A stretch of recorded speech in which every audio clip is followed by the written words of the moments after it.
अजय सिंह हमारे खास मेहमान, उनको मैं मंच पर बुलाना चाहूंगी। एक बार ढेर सारी तालियां अजय जी के लिए।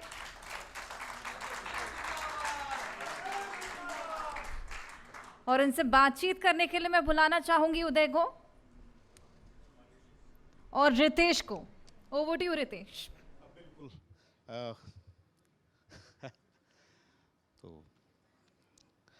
तो उदय जी आ रहे हैं और हमारे साथ मंच पर अजय जी हैं। और देखिए कि एक बार फिर से आप लोगों ने क्लैपिंग की, लेकिन अजय जी के लिए मैं क्लैपिंग इसलिए करवाना चाह रहा हूं कि ऐसे लोग जब राजनीति में आते हैं तो एक इंस्पिरेशन होता है। और ये मैं क्यों बोल रहा हूं, आगे जब बातचीत शुरू होगी तो इसके बारे में भी मैं जिक्र करूंगा। तो एक बार क्लैपिंग हो जाए ताकि जोश और जो एनर्जी है वो बरकरार रहे। क्या बात। सभी को नमस्कार। तब इंडिया न्यूज के मंच पर आपका स्वागत है। और सबसे पहला सवाल जो मेरे सहयोगी हैं वो आपसे पूछेंगे। बिल्कुल, बहुत बहुत शुक्रिया कि आज आप आए हमारे बीच। और स्वागत मैं दर्शकों का भी करता हूं जो बने हुए हैं हमारे संग इंडिया न्यूज़ मंच पे और जो अभी इस वक्त जुड़ रहे हैं इस खास सेशन के लिए। तो मैं पहले से तो आपसे पूछना चाहता हूं कि ये जो सफ़र है, जब आप वापस इस सफ़र को देखते हैं तो एक सपना सा होगा कि एक इंसान जिन्होंने शुरुआत मजदूर बन के करी, वो आज इतने बड़े उद्योगपति बन गए हैं। वो आज समाज सेवी के रूप में उनकी सराहना होती है समाज में, प्रदेश में, और वो अब विधायक बनने के भी कगार पर आ गए हैं। तो ये जो जर्नी अब आप देखते हैं तो सपने से तो कम है नहीं। तो इस जर्नी पर आप क्या कहेंगे और तब क्या आपको उतनी उम्मीद थी जब आपने इस जर्नी की शुरुआत की?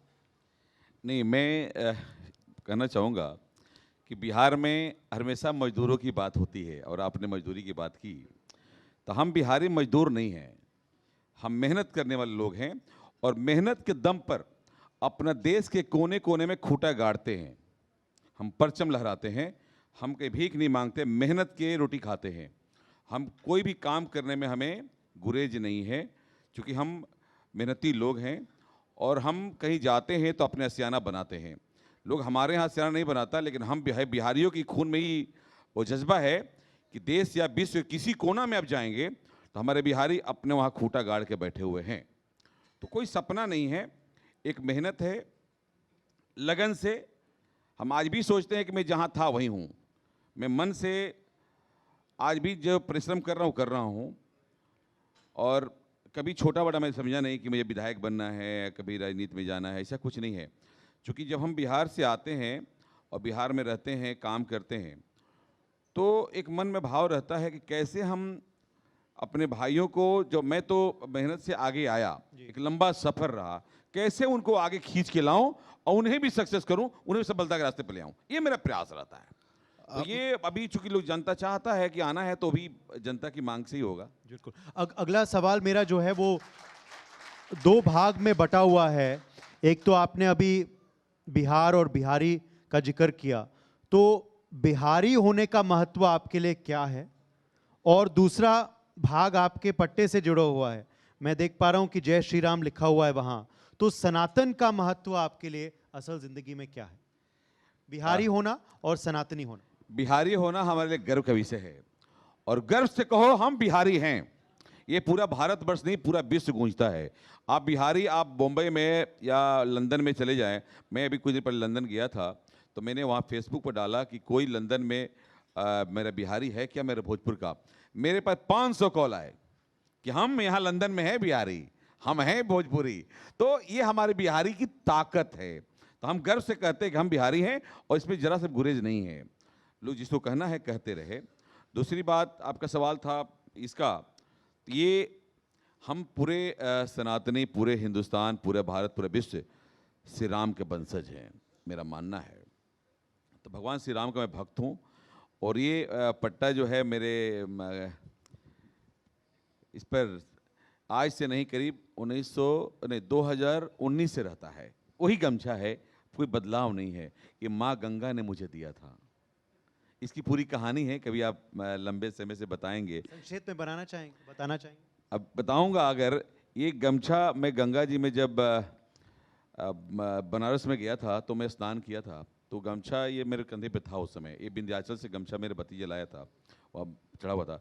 तो गमछा वहाँ मैं जब स्नान किया तो गमछा डूब गया, दह गया, और मैं वहाँ इतना पानी में था, लेकिन गमछा चला गया। फिर मैं बहुत परेशान हुआ कि गमछा कहाँ चला गया, और मैं बाहर निकला और बोला कि अब गंगा माँ से एक ओरहन रह जाएगा कि हमारा गमछा रख लिए। ये सवाल था। मेरी बेटी मना की कि पापा क्यों बोल रहे हैं। फिर 5-6 घंटे बाद नहीं मिला गमछा ढूंढने पर, 6 घंटे के बाद पूरा घूमा, फिर मैं आके वहाँ चर्चा किया कि गमछा मेरा माँ गंगा जा रहे हैं, ओरहन रह जाएगा। हमारे ओरहन एक शब्द है। फिर एक व्यक्ति बोला कि मैं सर फिर चेक करूँगा, अब फिर वहाँ जाता है, अब फिर वो गमछा मिल जाता है। तो माँ गंगा ने सुना, माँ गंगा कुछ रखती नहीं है, तो माँ गंगा ने मेरा गमछा वापस कर दिया। ये वो गमछा है और भगवान की महिमा है मेरे पर। बड़ी अद्भुत कहानी है जी। और इस वजह से मैं चाह रहा था कि आप इस मंच से ही साझा करें इस कहानी को। रितेश, अब बिल्कुल सबसे बड़ी बात है कि मैंने जब इंट्रो दिया अजय जी का, तो मैंने कहा कि इनकी जो लाइफ है वो इंस्पायरिंग है, ऐसे लोगों को राजनीति में आना चाहिए। मैंने क्यों कहा ये मैं इसका खुलासा करना चाहूँगा, क्योंकि देखिए अजय जी आज बहुत बड़े सफल उद्यमी हैं। आज कई देश के कई राज्यों में इनकी कंपनी चल रही हैं और कई सारी बड़ी बड़ी गाड़ियां मैंने देखा है आपके पास 2-2 करोड़ 4-4 करोड़ रुपए की गाड़ियां हैं। लेकिन इनकी जो शुरुआत हुई थी वो काफ़ी निचले स्तर से हुई थी और उसके बाद ये सफल उद्यमी बने और उद्यमी बनने के बाद ये फिर बिहार वापस आते हैं, आज राजनीति में आए हैं और लगातार ये बड़हरा विधानसभा क्षेत्र में ये जा रहे हैं, वहाँ पर लोगों की समस्याओं को सुन रहे हैं और इनकी कोशिश है कि ये बीजेपी के टिकट पर वहाँ से चुनाव लड़ें। अब मेरा सवाल ये उठता है, वो कहानी जो है वो जो आपके संघर्ष की आप तो वो खुद बताएंगे तो वो ज़्यादा बेहतर है, लेकिन मेरा सवाल उसके बाद ये रहेगा कि आप तो जितना पैसा आपके पास है, आप उद्यमी हैं इतने बड़े, चाहते तो आराम से एमएलसी बन जाते, राज्यसभा सांसद बन जाते, फिर ये जाके फिर बड़हरा में लगातार लोगों के बीच जा रहे हैं, आप बाढ़ग्रस्त क्षेत्रों में जा रहे हैं, नाव की सवारी कर रहे हैं, ये क्यों चुना? मैंने कब कहा कि मुझे चुनाव लड़ने के लिए सब काम कर रहा हूँ? किसी जनता से पूछ लीजिए, मैंने किसी से ये नहीं कहा जी। कि मैं चुनाव लड़ने के लिए लोगों की सेवा कर रहा हूँ। मेरे अंदर सेवा भावना है, मैं सेवा करता हूँ और लगातार करता हूँ। मैं अपने समाज के लोगों को, अपने भाइयों को मैं दुख तकलीफ में नहीं छोड़ सकता, ये मेरा प्रतिज्ञा है जी। मैं उस हिसाब से काम करता हूँ। चुनाव लड़ना लड़ाना ये पॉलिटिकल पार्टियों का काम है। हम सोशल वर्कर हैं। समाज में अगर किसी को तकलीफ है, दुख है, तो हम वहाँ पहुँचते हैं, उसको आंसू पोंछते हैं, उसका मदद करते हैं। ये हमारा काम है और लगातार आप लोग देखेंगे, आज से नहीं, करीब 5-10 साल से लगातार चल रहा है। जिसे कुछ भी तकलीफ होता है, हम लोग सुख में न रहें, दुख में पक्का रहते हैं। ये हमारे, आपको अब जाएंगे अगर हमारा क्षेत्र में, चूँकि एक क्षेत्र चुनना पड़ता है, पूरे भारतवर्ष को तो हम कर नहीं सकते, लेकिन अपना क्षेत्र चुनना पड़ेगा जी। तो हमें अपना भोजपुर में एक जहाँ मेरा मातृभूमि गांव है, चूँकि और आपने बोला कि बिहार आए हैं, मैं बिहार से कभी गया ही नहीं, मैं तो बिहार में ही रहा ना। काम करने के लिए हम पूरा भारतवर्ष जाते हैं। मेरा पूरा देश में डेरा हो सकता है, लेकिन घर मेरा बखोरापुरी है, गांव ही है। मैंने कभी अपने गांव से पलायन नहीं किया।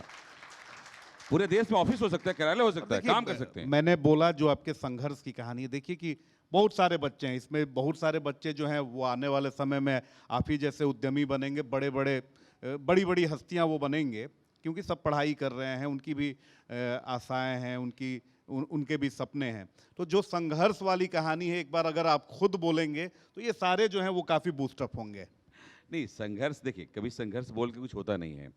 हम लोग जीवन में रोटी कपड़ा मकान की आवश्यकता होती है जी। तो सबसे पहले रोटी। जब आप बच्चा होते हैं, जब पढ़ लिख लेते हैं, हमारे यहाँ चूँकि मैंने कोई संघर्ष नहीं, हाँ हमारे में एक ईगो है। मैं जीवन में 3-4 उसूल बनाया कि मैं कभी हाथ को ऐसे नहीं करूँगा, ऐसे करूँगा। तो मेरे जीवन में कभी ऐसे नहीं किया। मेरे पास भगवान ने 2 हाथ दिया है, पाँव दिया है, कमा सकते हैं। 500 रुपये की मजदूरी कभी कर सकते हैं, और खाने के लिए चाहिए क्या? होटल में 300 रुपये तो भरपेट मिल जाता है गेट में। तो मैं वहाँ से सोच रखता हूँ। तो पहले मैं कमाने के लिए निकलता हूँ तो मजदूरी किया, और कोई शर्म की विषय नहीं है, मजदूरी शर्म थोड़ी है। मैंने कोई भीख थोड़ी मांगा। मजदूरी की आपने, मान लेते हैं हमने मजदूरी किया, हाँ बिल्कुल मजदूरी किया। हमारा जीवन का वो वहीं से स्टार्ट होता है। भाई साहब, हम लोग जब बिहार में वो दौर था जब हमने 90 के दशक में थे, बिहार में कुछ होता नहीं था, बहुत दिक्कत था। पिताजी पुलिस डिपार्टमेंट में हवलदार थे, बैरक में रहना, सोना, खाना, तो उनका दबाव कि तुम ग्रेजुएशन कर लिए हो, कुछ कमाते नहीं हो, जाओ कमाओ खाओ, कुछ कमाओ। तो डेली प्रेशर था, तो कुछ ना कुछ करना था, तो मजदूरी भी किया। हमने करीब 6-7 महीना मजदूरी किया, तो मजदूरी किया, लेकिन वही मजदूरी, वही डांट फटकार मेरे काम आया। आज वही डांट फटकार है कि उसी काम को सीख करके मैं यहाँ तक बढ़ा हूँ। जी, मेरे जीवन में कहीं पीछे मुड़ के नहीं देखा, और आज भी मैं वैसे ही हूँ। और वो सारे लोग आज भी मेरे साथ हैं जो उस समय थे। मैंने जो अपनी काम स्टार्ट की, अगर 20,000 का पहला मुझे कॉन्ट्रैक्ट मिला ऑप्टिकल फाइबर लेंग का, तो वो जो लड़का मैंने एक सपोर्ट के लिए रखा था, आज भी मेरे पास साथ है। जी। तो मेरे जीवन में एक बार जुड़ा, वो जाता नहीं है, वो पूरे लाइफ चल रहा है। तो जीवन में हमने ऐसा कोई, मेरे में आज भी वो बदलाव नहीं है, मेरा आज भी वो जहन में है, आज भी सब कुछ है। तो मैं अमीर नहीं हो सकता भाई साहब, अमीर मेरे बच्चे हो सकते हैं, वो अमीर पैदा हुए, मैं कहाँ हुआ। और आपने सवाल किया गाड़ियों का, गाड़ियाँ एक सोच है, गाड़ी चढ़ना ये सब कोई बड़ा चीज़ नहीं है, ये कोई बिल्कुल ही सोच भी नहीं है। क्योंकि कोई मारुति रखता है स्पीड मेंटेन करना है, हमें क्या है स्पीड मेंटेन करना है, इस जीवन में कुछ हासिल करना है। तो हमें अगर आरा से पटना आना है 45 मिनट में, तो हम गाड़ी रफ्तार वाला रखते हैं। जी। बड़ी अच्छी जीवन की भी सीख आपने दी है इस आपके जवाब से। पर मैं ये पूछना चाहता हूँ, आप क्योंकि समय अब कम है, कि बीजेपी ही क्यों? हालांकि आप आरएसएस से जुड़े हुए हैं पहले से ही, बट बीजेपी ही क्यों? क्यों आपने खुद को बीजेपी के साथ जोड़ा, और क्यों आप चाह रहे हैं कि एनडीए की सरकार दोबारा बने? यही बिहार को सही दिशा में क्यों आपको लगता है ले जा पाएंगे? आपने देखा होगा पिछले 11 साल में जो केंद्र में मोदी जी आए, और अभी जो बिहार का विकास ग्रोथ है, जो विकास हो रहा है, ये रफ्तार आपने पहले कभी देखा था? आपने उम्मीद कर परिकल्पना की थी कि बिहार पटना मेट्रो चलेगा? क्या बिहार में 4 लेन हाईवेज बनेंगे? बिहार में इंडस्ट्रियल आएंगी? आप लोग कहते हैं इंडस्ट्रियाँ, बिहार में अगर आप सर्च करें जाएंगे तो आज के डेट में बिहार में सैकड़ों इंडस्ट्रियाँ काम कर रही हैं।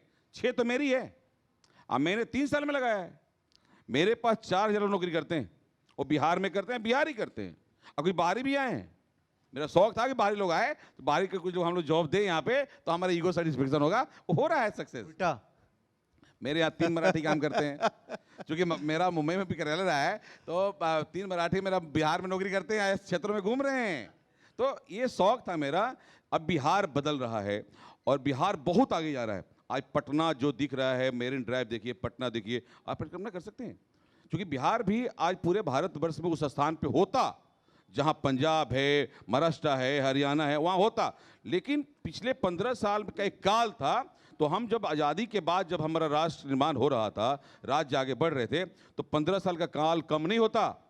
वो 90 से लेकर के वो जो काल था ना, वो हमारे लिए ग्रहण था, और उसका दंश आज भी झेलते हैं। आज भी बड़े बड़े इंडस्ट्रीज के मन में डर रहता है कि अरे बड़े बड़े शोरूम खोलेंगे तो हमारी गाड़ियाँ उठा लेगा, ये डर होती है। तो जिसके वजह से, लेकिन हाँ, बिहार उससे उभर रहा है। आज सारे इंडस्ट्रीज आ रहे हैं, बिहार में फैक्ट्रियाँ खुल रही हैं, 5 स्टार होटल खुल रहे हैं, सारा कुछ हो रहा है। अभी बिहार, मेरा तो मानना ये है कि ये रफ्तार को रुकने नहीं देना है। अगर रुकता है तो फिर बिहार 5 साल पीछे जाएगा।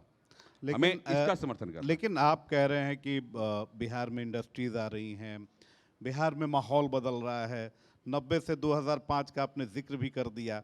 लेकिन सवाल ये उठता है, और चलिए पॉलिटिकल सवाल ही ले लेते हैं कि तेजस्वी यादव मुख्य विपक्षी नेता हैं, उनको कुछ दिखता नहीं है। वो सीधे कहते हैं कि बिहार में कहाँ नौकरी रोजगार है, मैंने ही माहौल बनाया, पलायन है, बेरोजगारी है, गरीबी है, अशिक्षा है। उसके बाद अब देखिए, आपने कहा लॉ एंड ऑर्डर को लेकर, उस पर भी वो कहते हैं कि हमारे शासन को जंगल राज कर एक परसेप्शन सेट किया गया, और अभी तो महाजंगल राज है।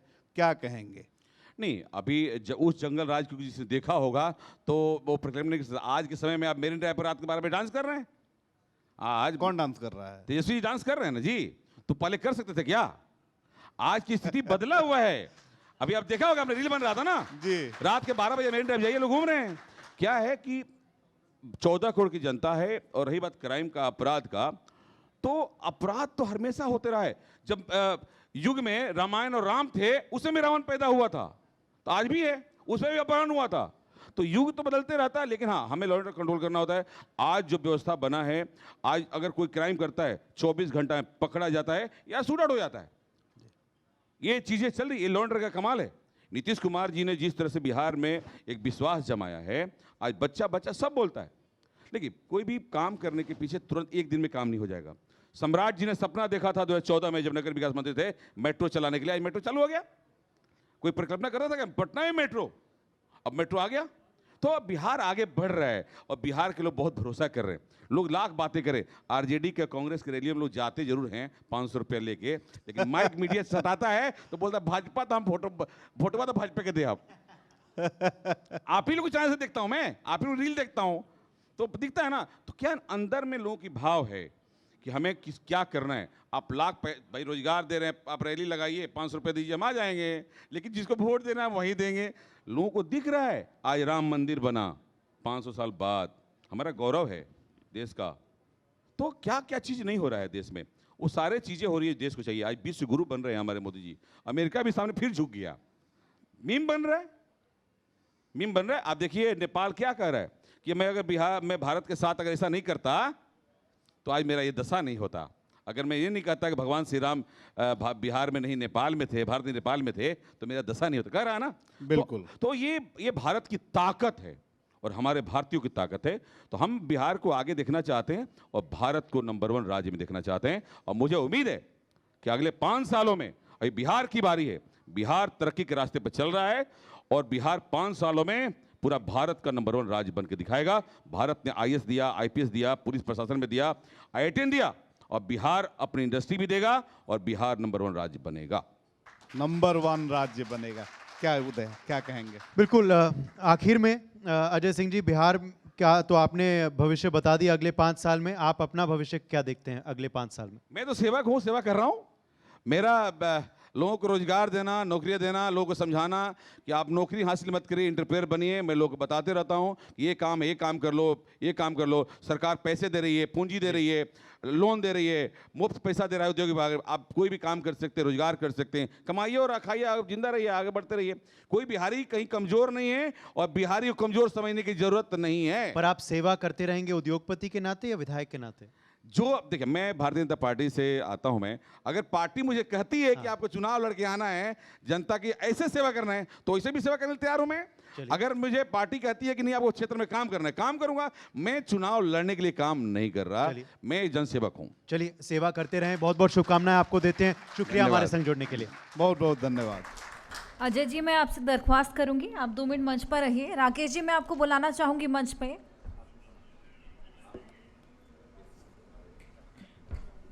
और लगातार हमारे खास मेहमान हमारे साथ जुड़ते जा रहे हैं और इसी बीच अब आगे बढ़ेंगे। आगे का सत्र होगा